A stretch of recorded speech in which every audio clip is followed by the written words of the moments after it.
L'école aujourd'hui, de ce qu'on a appris, c'est le seul moyen, la seule voie pour devenir quelqu'un dans la vie. Comment quelqu'un qui ne va pas à l'école peut réussir? Donc si vous dites ça, c'est imposer une volonté. C'est pas la seule voie. Et d'ailleurs, même c'est la voie la plus risquée. Mais pourtant, vous êtes allé loin à l'école, au fait. Oui, mais moi, quand le médecin prend 7 ans pour devenir docteur, c'est pas en 7 ans qu'il soigne le malade. Sinon, il va le tuer. C'est en 2 minutes, 3 minutes. Donc, nous sommes allés à l'école pour sauver nos petits frères, pour sauver des générations. Nous, on part à l'école pour sauver des générations. Oui, quand dans une famille, il y a un gars qui a master, tout le monde n'a même plus obligé d'avoir BBC. Mais si le gars avec son master, il n'a pas eu de boulot. C'est que c'est un faux master. Est-ce que vous voyez? Donc c'est pourquoi, quand j'ai découvert que le plus grand voleur de tous les temps, c'est celui qui vole ton temps.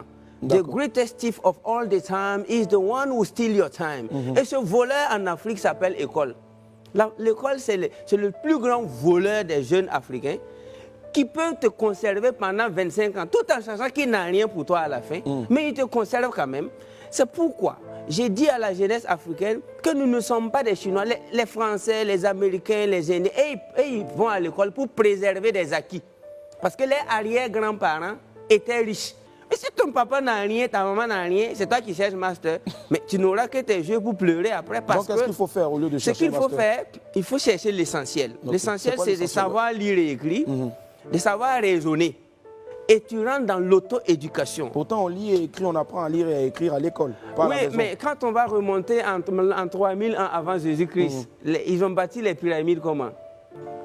Là, moi, je repose la question. Mais c'était des gens qui apprenaient dans le tas. Allez-y étudier l'histoire des Platon, les Aristote, les Épicures. À l'époque, la sagesse était livrée en live.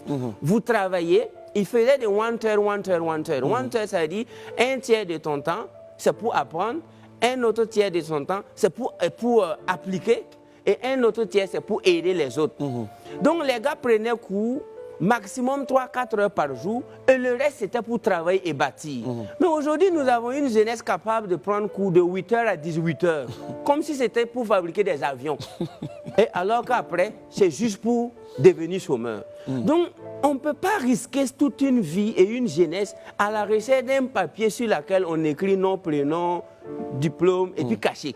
Je trouve que c'est risqué, ça c'est ce que je trouve. Donc pour moi, nous sommes tous appelés à aller à la quête de la connaissance. Parce que Jesus Christ said, my people is dying lack of knowledge. Mon peuple meurt par manque de connaissance. Mais il n'a pas dit manque de diplôme.